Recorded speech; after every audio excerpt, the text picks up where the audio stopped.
আহ, যেটা প্রস্তাব করা হয়েছে আমাদের সামনে তার দফা 2, 3, 4 যে কথাগুলো এখানে বলা হয়েছে, এই সনদের সবকিছু সংবিধান এবং অন্য কোনো আইনে ভিন্নতর কিছু থাকলেও এই সনদের বিধান, প্রস্তাব, সুপারিশ প্রাধান্য পাবে। তার মানে হচ্ছে এটা সংবিধানের উপরে। ডকুমেন্ট, কোন সমঝোতা দলিল কি সুপ্রা কনস্টিটিউশনাল ইনস্ট্রুমেন্ট হতে পারে, বা একটা এক্সট্রা কনস্টিটিউশনাল ডকুমেন্ট হতে পারে? আমি এটাকে সুপ্রা কনস্টিটিউশন ইনস্ট্রুমেন্ট সে বলতেছে, নট এক্সট্রা। তো সেটা হতে পারে না। আমরা সংবিধানের মধ্যে আইনি, বৈধ এবং সাংবিধানিক প্রক্রিয়ায় কিভাবে এই সমঝোতা দলিলটাকে গ্রহণ করতে পারি, বাস্তবায়ন করতে পারি, সেই চিন্তায় আমাদেরকে করতে হবে। এখন যদি বলা হয় যে এই সমঝোতা দলিলের সবকিছুই সংবিধানের উপরে প্রাধান্য পাবে, তো তাহলে পরে এটা একটা ব্যাড প্রেসিডেন্ট সৃষ্টি হবে ভবিষ্যতের জন্য, একটা খারাপ নজির সৃষ্টি হবে।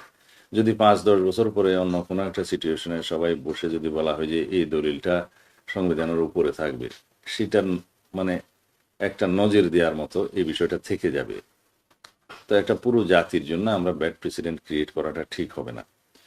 তারপরে বলছে আপিল বিভাগে যে কোনো প্রশ্নের চূড়ান্ত মীমাংসার, মানে এই সনদের কোনো বিধান, প্রস্তাব বা সুপারিশের ব্যাখ্যা, মানে এই জুলাই জাতীয় সনদের যে কোনো রকমের বিধিবিধানের ব্যাখ্যা, চূড়ান্ত মীমাংসার এখতিয়ার বাংলাদেশ সুপ্রিম কোর্টের আপিল বিভাগের উপর ন্যস্ত থাকবে। তখন আপিল বিভাগের উপর কি আমরা এরকম কোনো আইন ন্যস্ত করতে পারি? আপিল বিভাগ হচ্ছে সুপ্রিম কোর্ট একটাই আদালত, কনস্টিটিউশনাল কোর্ট, তার 2টা বিভাগ। এখন আপিলের ডিভিশনে কোনটা যায়? হাইকোর্ট ডিভিশন থেকে যে কোনো রায়ের বিরুদ্ধে আপিলেট বিভাগে আপিল হয়। তাছাড়া অন্যান্য যে কোনো বিষয় কনস্টিটিউশনালি অ্যাড্রেসড যেখানে হতে পারে, সেটা সম্ভবত আর্টিকেল 103 অনুসারে আপিলেট ডিভিশনে যাবে। কিন্তু এই সমস্ত দলিলটা তো কোনো ইটসেলফ অর্ডিন্যান্সও নয়, আইনও নয়, এবং রায়ও নয়। তো এইখানে ব্যাখ্যা দেওয়ার জন্য কে পাঠাবে, কিসের ভিত্তিতে যাবে, সেই প্রশ্নগুলো আগে ডিসাইড করতে হবে। এই বিষয়টা কেন যাবে, কারা নিয়ে যাবে, কেন নিয়ে যাবে আপিলেট ডিভিশন, বা আপিলেট ডিভিশনের এখতিয়ারই বা এটা কি? আমরা একটা সমঝোতা দলিলে স্বাক্ষর করলাম, সেটা আপিলেট ডিভিশন এখানে ব্যাখ্যা দেওয়ার জন্য কোনো এখতিয়ার আছে কিনা, সেই এখতিয়ারটা কি, এটা খুঁজে বের করতে হবে এটা বলার আগে। আর আরো একটা বিষয় যেটা হয়েছে, এটা খুবই অবজেকশনেবল, যে জুলাই জাতীয় সনদ 2025-এর প্রতিটি বিধান, প্রস্তাব ও সুপারিশ সাংবিধানিক, আইনগতভাবে বলবৎ হিসেবে গণ্য হবে বিধায় এর বৈধতা, প্রয়োজনীয় কর্তৃত্ব সম্পর্কে কোনো আদালতে প্রশ্ন তোলা যাবে না। এখন বিষয় হলো, কোনো আদালতে প্রশ্ন তোলা যাবে না এই এখতিয়ার কি আমাদের সংবিধান কাউকে দিয়েছে?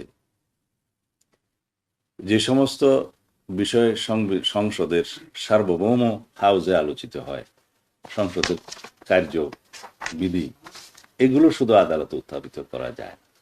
যে সংসদের ভিতরে যা কিছুই আলোচিত হবে, সেই বিষয়গুলো নিয়ে আদালতে প্রশ্ন উত্থাপন করা যায় না। ওইটা হচ্ছে সোভারেইন পার্লামেন্টের একটা প্রিভিলেজ অথবা ইমিউনিটিস আমরা বলতে পারি, যে হাউসের মধ্যে যা কিছু আলাপ হবে, যা কিছু প্রসিডিং হবে, সেটা এমনকি আদালতের বিরুদ্ধেও যদি কেউ বক্তব্য দেয়, সেটা আদালতে প্রশ্ন তোলা যায়। কিন্তু এছাড়া আরেকটা বিষয় আছে আর্টিকেল 125 খুব সম্ভবত, যে নির্বাচন কমিশন কর্তৃক ডিলিমিটেশন ইত্যাদির ক্ষেত্রে যে সিদ্ধান্ত দিবে, এটা চূড়ান্ত, এটা আদালতে যায় না, এরকম একটা বিধান লেখা আছে। তো এখানে এছাড়া অন্যান্য যে কোনো বিষয়ে আদালতে প্রশ্ন তোলা যাবে না, এই কথাটা আমার মনে হয় এটা সঠিকভাবে উচ্চারিত হয়নি। এটা অন্য কোনো ল্যাঙ্গুয়েজ, ভাষায় হয়তো লেখা যেত। এখন কর্তৃত্ব, আইনগত গণ্য বা জারি করার কর্তৃত্ব সম্পর্কে, জারি মানে এটা হচ্ছে অ্যাকশনে যাওয়া আর কি, এক্সিকিউট করা।